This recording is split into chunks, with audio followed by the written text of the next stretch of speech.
So this is your midday manna. We just like to do this as we look to take a break from the day and start getting into some good old manna. So here we go, man. Let's get this party on the road.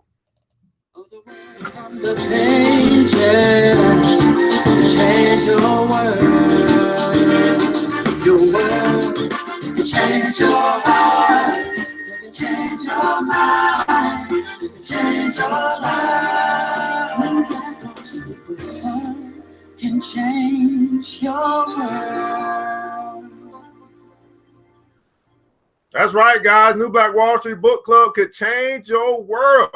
Thanks so much for tuning in. This is ERGJ, Certified Financial Educator, founder of New Black Wall Street and the New Black Wall Street Book Club. This is our virtual book club. We're broadcasting live on Facebook Live and also YouTube Live as well. So hopefully you get a lot out of today. Hey there, Miss Anitra. Thanks so much all the way from Texas joining us today. Miss Melanie, thanks so much for tuning in as well. Of course, this is the New Black Wall Street Book Club, guys, and today we're going over the book, 48 Laws of Power by Robert Greene. The 48 Laws of Power by Robert Greene. We're actually into law number 42. We'll get that going in just a moment. Do want to let you know that today's episode has been brought to you. Actually, the music is by Mr. Bernard Rand. So if you like that jingle, you like that tune, you want to get something for what you do, then go ahead and reach out to Mr. Bernard Rand and get that music for your thing that you need to do. Get some original music, because, you know, if you get some music that's not original, it gets copywritten and you get some strikes against it. So you need some original music.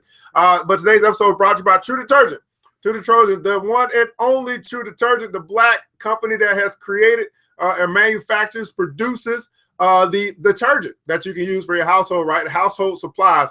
And this True Detergent here is HE certified. It's halal certified as well, no animal products. And it's $15 for this 101 ounce bottle. It's 4 times concentrated. So you only need like a quarter of a cup in order to wash one load. That means you get 101 loads, basically 15 cents per load if you do it properly. Now, of course, I know how we are. We like to just dump stuff in, but if you do it properly, you're going to get 101 loads out of this bottle. Now, here's the deal, guys. At the end of the day, it's very simple. You're going to wash your clothes anyway. And the question is, are you going to practice what you preach by switching your detergent and circulating your dollars right back within the very own community, supporting a company that's hiring black folk, supporting a company that's putting money in black folk pocket, or you're going to continue to finance your very own oppression? It's your decision. You might like Tide, but Tide doesn't give a dang about you. And the question is, are you going to make the switch to something as simple as switching your laundry detergent? True Detergent. Make the switch. Now, in Atlanta, we're doing free delivery to your doorstep if you're in the Atlanta area. If you're outside of Atlanta, that's okay. We got a discount for you if you order online today. All you got to do is just put your order in, and we'll give you $2 off of shipping so that you can get your True to your doorstep. That's right. You can get your True to your doorstep. So if you want to get that, all you got to do is text the word True to 678-851-2400. That's 678-851-2400 and get your True delivered to your doorstep today. All right, guys. Well, let's get right into what we got going on today. That is going through the book, The 48 Laws of Power. And we are now into law number 42, which is strike the shepherd and the sheep will scatter. Strike the shepherd and the sheep will scatter. Strike the shepherd and the sheep will scatter. So let's see what we're talking about today, guys. Let's go right into our judgment as we get into the 48 Laws of Power. And again, I'm going to say hello to everyone that's at the New Black Wall Street, that's in Black Enterprise, or wherever you may be finding this. If you're live with us right now and you want to participate in this conversation, just come on over to my personal page and you can join in. We can have some interaction, or just watch and pick up and listen, take notes, whatever you got to do to make sure that you get your manna this afternoon. Here's your judgment. Trouble can often be traced to a single strong individual, the stirrer, the arrogant underling, the poisoner of goodwill. If you allow such people room to operate, others will succumb to their influence. Do not wait for the troubles they cause to multiply. Do not try to negotiate with them. They are irredeemable. Neutralize their influence by isolating or banishing them. Strike at the source of the trouble, and the sheep will scatter. Everybody put in the comments below, strike at the source. Now, this is very easy to understand. It's calling cut the head off. You want to go to the head of the organization. You want to go to the head of the business. You want to go to the head when you're trying to make something happen. That means you got to go through all of the gatekeepers in order to get to the head, the decision maker in the organization, and that is the stirrer. So if you can get through all that fluff and get to the person who makes the decision, you'll be in a better position of power in order to influence that person that influence the rest of the organization. In other words, if I wanted to make a deal with the church, then I got to go through all of the people that don't make decisions, the secretary, the person the host, all these people, until I can get to the pastor or the pastor's administrative assistant. Right? But if I try to talk to all those other people who have no power or authority to make a decision, then I will not make a deal for whatever it is I'm trying to go after. Right? So strike at the source. Who started the organization? Who is the head of the organization? Who are the decision makers of the organization? Strike at the source. What's going on, Miss Wanda? Thanks so much for tuning in. Good afternoon. How are you? Now, that's your judgment, guys. Let's get right into your keys to power. Now, of course, this book here is pretty controversial because it talks a lot about strategy, manipulation, how to put yourself in a position of power. But the reality is this, is that it does give you strategy. And so our goal is twofold. Number one, we want to learn how to apply these strategies to our life. But at the very least, we want to recognize when these laws or these strategies are being applied against us so that we can always be operating from a position of power. Always be operating from a position of power. And unfortunately, in our community, more often than not, we have these laws or these strategies being used against us, and we are operating from a position of slavery, operating from a position of servant, instead of operating from a position of master. Always be operating from a position of power. And the way that you can do that is by learning and applying strategy in your life. So here are your keys to power. In the past, an entire nation would be ruled by a king and his handful of ministers. Only the elite had any power to play with. Over the centuries, power has gradually become more and more diffused and democratized. This has created, however, a common misperception that groups no longer have centers of power, that power is spread out and scattered among many people.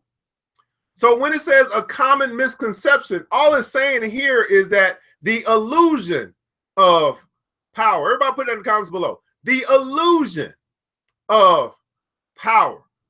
Because we are in a democratic society, there is this illusion that the people have the power. And the truth is they really do if they ever use their strength, which is their numbers. But the problem is the people don't work together and don't operate with their strength, which is their numbers. And so they therefore continue to get ruled by the few. So in other words, the people have become the sheep and the few have become the shepherd. But the sheep could rise at any moment that they decided. If they could find one cause that they could rally behind, they could come together and they could use their strength, which is their numbers. But because the sheep are scattered, they don't use their power, which is their numbers. Their numbers are diffused and their numbers are scattered. So therefore, they have less power because they are operating in silos.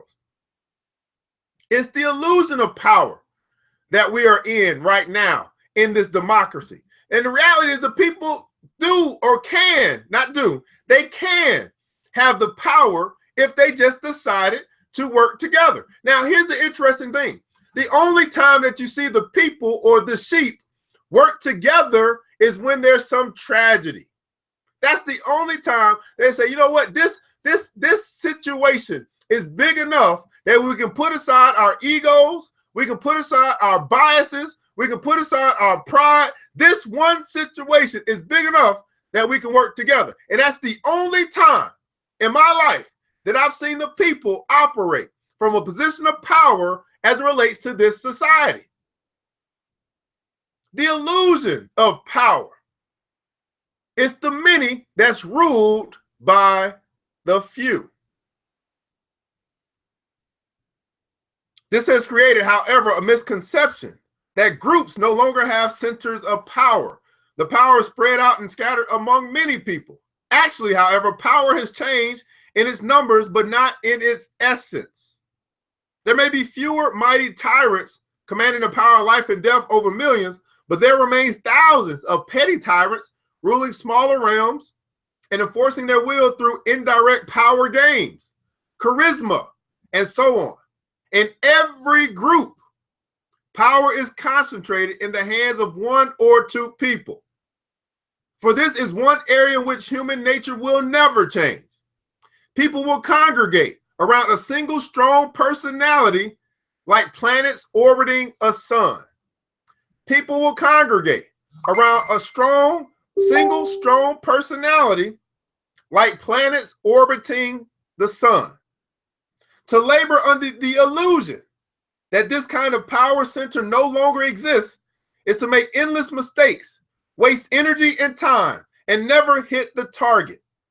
Powerful people never waste time. Everybody put that in the comments below. Powerful people never waste time. Powerful people never waste time. Outwardly, they may play along with the game, pretending that power is shared among many. But inwardly, they keep their eyes on the inevitable. Few in the group who hold the cards.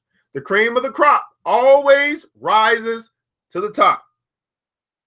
These are the ones they work on. When trouble arises, they look for the underlying cause. The single strong character who started the stirring and whose isolation or banishment will settle the waters again.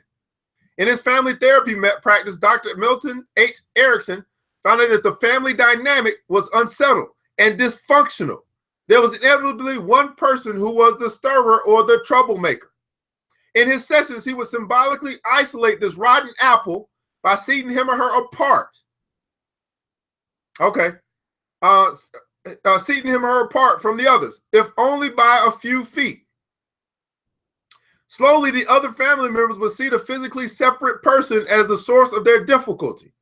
Once you recognize who the stirrer is, pointing it out to other people will accomplish a great deal. Understanding who controls the group dynamic is a critical realization.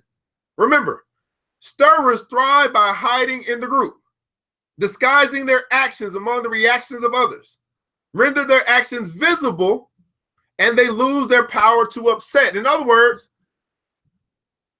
we must bring light to those who stir the crowd. We must bring light to those who stir the crowd. A key element in the game of strategy is isolating the enemy's power. In chess, you try to corner the king. In the Chinese game of Go, you try to isolate the enemy's forces in small pockets, rendering them immobile and ineffectual. It is often better to isolate your enemies than to destroy them. You seem less brutal. The result, though, is the same, for in the game of power, isolation spells death. In the game of power, isolation spells death. The most effective form of isolation is somehow to separate your victims from their power base. When Mao Zedong wanted to eliminate an enemy in the ruling elite, he did not confront the person directly. He silently and stealthily worked to isolate the man, divide his allies, and turn them away from him, shrink his support. Soon the man would vanish on his own. Presence and appearance have a great import in the game of power. Everybody put in the comments below presence and appearance. To seduce, particularly in the beginning stages, you need to be constantly present or create the feeling that you are. If you're often out of sight, the charm will wear off. Queen Elizabeth Prime Minister Robert Cecil had two main rivals, the Queen's favorite, the Earl of Essex, and her former favorite, Sir Walter Raleigh. He contrived to send them both on a mission against Spain. With them away from the court, he managed to wrap his tentacles around the queen, secure his position as her top advisor, and weaken her affection for Raleigh and the Earl. The lesson here is twofold. First, your absence from the court spells danger for you, and you should never leave the scene in a time of turmoil, for your absence can both symbolize and induce a loss of power. Second, on the other hand, luring your enemies away from the court at critical moments is a great ploy. Isolation has other strategic uses. When trying to seduce people, it is often wise to isolate them from their usual social context. Once isolated, they are invulnerable to you, and your presence becomes magnified. Similarly, con artists often look for ways to isolate their marks from their normal social milieu, stirring them into new environments in which they are no longer comfortable. Here they feel weak and succumb to deception more easily. Isolation then can prove a powerful way of bringing people under your spell to seduce or swindle them. You will often find powerful people who have alienated themselves from the group. Perhaps their power has gone to their heads and they consider themselves superior. Perhaps they have lost the knack of communicating with ordinary folk. Remember, this makes them vulnerable. Powerful though they be, people like this can be turned to use. The monk Rasputin gained his power over Tsar Nicholas and Tsar Alexander of Russia through their tremendous isolation from the people. Alexander in particular was a foreigner and especially alienated from everyday Russians. Rasputin used this pleasant origins to insinuate himself into her good graces, for she desperately wanted to communicate with her subjects. Once in the court's inner circle, Rasputin made himself indispensable and attained great power. Heading straight from the center, he aimed for the one figure in Russia who commanded power. The Tsarina dominated her husband, and he found he had no need to isolate her, for the work was already done. The Rasputin strategy can bring you great power. Always search out people who hold high positions, yet find themselves isolated on the board. They are like apples falling into your lap, easily seduced and able to catapult you into power yourself. Finally, the reason you strike at the shepherd is because because such an action will dishearten the sheep beyond any rational measure. When Hernando Cortez and Francisco Pizarro led their tiny forces against the Aztec and Incan empires, they did not make the mistake of fighting on several fronts, nor were they intimidated by the numbers arrayed against them. They captured the kings, Montezuma and Ataulfo. Vast empires fell into their hands. With the leader gone, the center of gravity is gone. Let me say that again. When the leader is gone, the center of gravity is gone. There is nothing to revolve around and everything falls apart. Aim at the leaders, bring them down, and look for the endless opportunities and confusion that will ensue. Aim at the leaders, bring them down, and look for the endless opportunities in the confusion that will ensue. Now here's your image as it relates to what we've discussed today. A flock of fatted sheep. A flock of fatted sheep. A flock of fatted sheep. Do not waste precious time trying to steal a sheep or two. Do not risk life and limb by setting upon the dogs that guard the flock. Aim at the shepherd. Lure him away, and the dogs will follow. Strike him down, and the flock will scatter. You can pick them off one by one. And here's your authority as it relates to what we discussed today. Strike the shepherd, and the sheep will scatter. If you draw a bow, draw the strongest bow. If you use an arrow, use the longest arrow. To shoot a rider, shoot his horse. To catch a gang of bandits, first capture its leader. Just as a country has its border, so the killing of men has its limits. If the enemy's attack can be stopped with a blow to the head, why have any more dead and wounded than necessary? That's a Chinese proverb.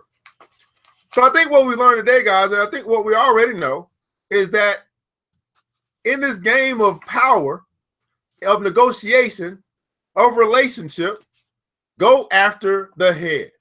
Strike the shepherd, and the sheep will scatter. Well, guys, that's chapter 42 or law number 42. Real quick and simple. I think we all understand this, but you definitely want to take what we talked about today and apply it to your life, or at least understand when it's being applied against you, because all too often our community is infiltrated by people who are going after our leaders, and they bring our leaders down, and then we see the sheep follow, we see the organizations crumble, or whatever the case may be. Well, guys, this is ERGJ Certified Financial Educator. Again, today's episode is brought to you by True Detergent. Go ahead and get your order of True. It's almost washing weekend. You know you're going to be washing some clothes. It's Easter weekend coming up as well. You got to get that stuff all nice and clean. Hey, go ahead and make sure you got your True to wash your clothes. $15 a bottle. Just give us a call at 678 or text the word True to 678-851-2400 to order your True today. Was ERGJ Certified Financial Educator. This music is by Mr. Bernard Rand. I want to remind you of this, that it takes a village, and it starts with us. Let's build as we climb together.